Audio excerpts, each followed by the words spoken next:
नमस्कार साथियों, आप सबको पता होगा कि अपनी पर्सनल लाइफ में हम लोग as teacher, as parent, as guardian बहुत ज्यादा कंसर्न रहते हैं अपने स्टूडेंट्स, अपने बच्चों की पर्सनल हाइजीन को लेके, या कह सकते हैं फिजिकल हाइजीन को लेके। तो मेरे पर्सनल पॉइंट ऑफ व्यू से मुझे ऐसा लगता है कि एक पार्ट जो है फिजिकल हाइजीन का, जिसको कंसिडरेशन में नहीं लाया जाता लेकिन वो बहुत ज्यादा क्रूशियल है, उस पर हमें ध्यान देना चाहिए। तो आज हम इसी एक एस्पेक्ट पे बात करने के लिए यहाँ पे हैं, जिसका नाम है डेंटल हाइजीन। मेरे साथ यहाँ पे जम्मू के एक बहुत फेमस डॉक्टर ट्विंकल अरोरा जी हैं, जो एक DDS MDS है। I welcome you ma'am on this program. तो हम शुरू करते हैं। मैम, हमारी अगर डेली रूटीन की बात करें तो हमारे लिए लेमन लैंग्वेज में जो डेंटल हाइजीन है वो रिस्ट्रिक्टेड है ब्रशिंग तक। तो आप as a professional dealing with this profession, आप हमें बताइए कि डेंटल हाइजीन होता क्या है और ये कितना इम्पोर्टेंट है हम लोगों के लिए।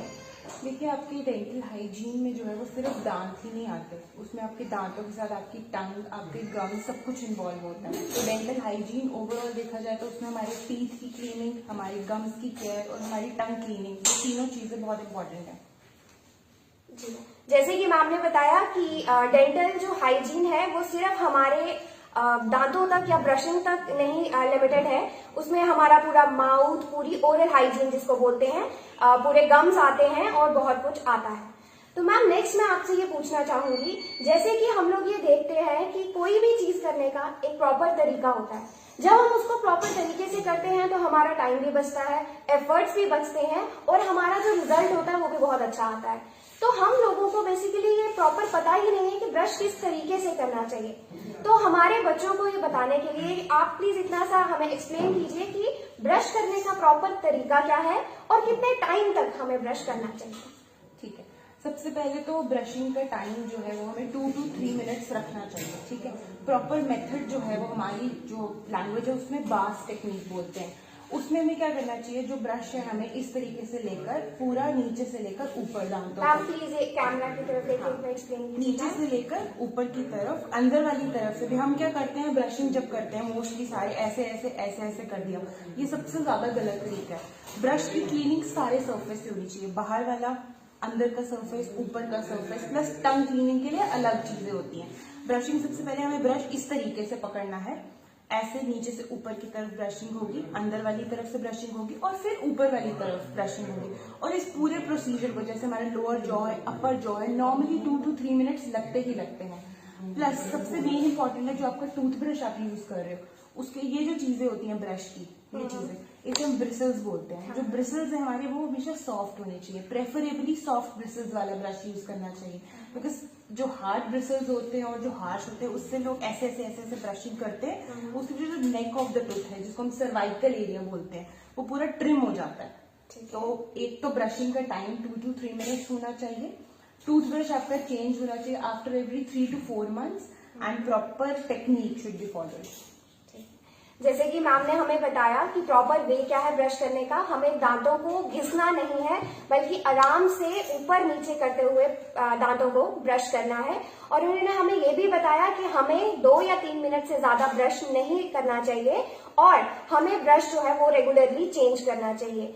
तो मैम, जो आपने ये कहा कि हमें ब्रश रेगुलरली चेंज करना चाहिए, तो कॉमन पीपल के लिए ब्रश तब तक चलता है जब तक उसके ब्रिसल्स पूरे खराब ना हो जाए। मतलब यूजुअली हम लोग तभी तक यूज करते हैं जब तक ब्रिसल्स चल रहे हैं।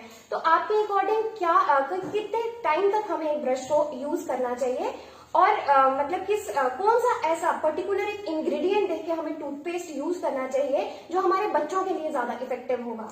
ठीक है, सबसे पहले ब्रश तो जो है वो हमें 3 to 4 मंथ्स के बाद चेंज कर देना चाहिए। और टूथपेस्ट में एक इम्पॉर्टेंट इंग्रेडिएंट है फ्लोराइड, बिकॉज उसमें एक एंटी कैरियोजेनिक प्रॉपर्टी होती है, मतलब कि दांत में कीड़ा नहीं लगता है। तो उसमें फ्लोराइड, जिस भी टूथपेस्ट में जब आप कॉम्पोजिशन देखोगे तो मेन आप नहीं देखने कि हाँ इसमें फ्लोराइड होना चाहिए, फ्लोराइड इज इम्पोर्टेंट।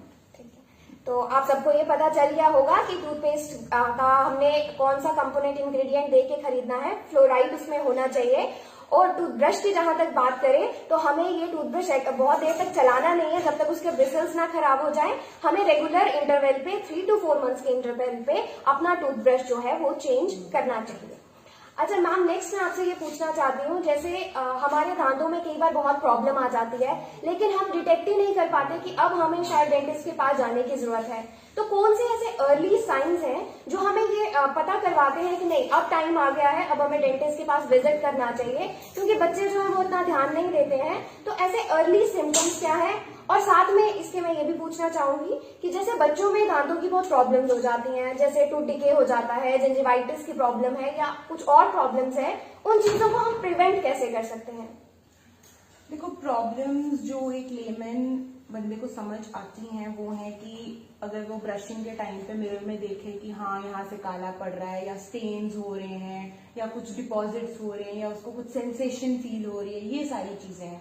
अगर ये सारी चीजें कोई नोटिस कर रहा है तो ही और she must visit a dentist. तो ये सारी चीजें हैं जो एक लेमैन को समझ आती हैं कि मुझे दिखने में कुछ काला कीड़ा तो नहीं लग रहा है, या मेरे मसूड़ों में से खून तो नहीं निकल रहा है, सोजिश तो नहीं हो रही है। ये सारी चीजें अगर कोई नोटिस करता है तो उसको डेंटिस्ट के पास आना ही है। ये सारी। और मैम, जैसे ये मैंने पूछा कि कुछ प्रॉब्लम हो जाती है, जैसे टूथ डिके हो जाता है, कोई जिंजिवाइटिस वगैरह की प्रॉब्लम हो जाती है, तो इसको प्रिवेंट कैसे किया जा सकता है? टूथ डिके वगैरह के लिए तो देखो डिपेंड करता है कि कितना डिके हुआ है। सबसे पहले तो हम इंटरवीन करेंगे, उसको हम रेडियोग्राफिकली देखेंगे कि कैसा है, कितना डिके हुआ है। अगर ज्यादा डीप नहीं है तो हम उसको फिलिंग्स वगैरह से रिस्टोर करेंगे। और रही बात जिंजिवाइटिस वगैरह की, मतलब उसमें गम केयर जो है, मसूड़ों की जो केयर करनी है, वो एक इम्पॉर्टेंट फैक्टर है। उसके लिए माउथ वॉशेज होते हैं, प्रॉपर गम मसाज के लिए ट्यूब्स आती हैं, और होम रेमेडीज भी बहुत होती हैं जो अगर किसी को नहीं कोई केमिकल वाली चीजें यूज करनी है तो कुछ होम रेमेडीज भी होती है। जैसे नीम पाउडर एक अच्छी चीज है जिसको हम गम मसाज के लिए यूज कर सकते हैं। कोकोनट ऑयल एक बहुत अच्छी चीज है जिसमें हम गम केयर भी कर सकते हैं। ये सारी चीजें हैं। Okay, thank you ma'am.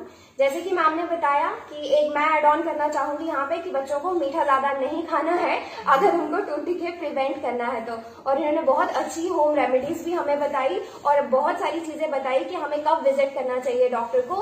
आपने रेगुलरली मिरर में देखते रहना है कि आपकी गम्स में कहीं कोई कुछ ब्लैक तो नहीं दिख रहा है, कहीं दर्द तो नहीं हो रही है। अगर कुछ भी हल्का सा भी आपको ऐसा लगता है, कुछ फील होता है, तो आप एक डेंटिस्ट को विजिट कर सकते हैं। तो एंड में मैम मैं आपसे एक छोटा सा ये एक ब्रीफ करना चाहूंगी, इस पूरे कंक्लूजन इसका निकलवाना चाहूंगी कि आप हमें ये बताइए कि अगर हमें घर पे होम रेमेडीज देखनी हो कि किस तरीके से हम ओरल केयर कर सकते हैं, किस तरह से हम दांतों की केयर कर सकते हैं, तो उसके लिए कुछ टिप्स जो आप हमें बताना चाहें।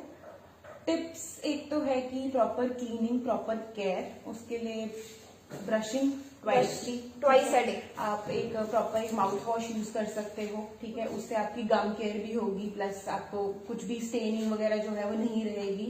प्लस एक डाइट बहुत इंपॉर्टेंट फैक्टर है। अगर लोग चॉकलेट्स, मीठा, स्टिकी फूड, ज्यादा कार्ब्स वगैरह नहीं लेंगे और फाइबरस फूड खाएंगे तो उससे आपकी दांतों की ऑटोमेटिकली केयर हो जाती है। तो diet is most important factor. Plus care के लिए ब्रशिंग ट्वाइस और मीठा अवॉइड करना। ठीक है, थैंक यू मैम।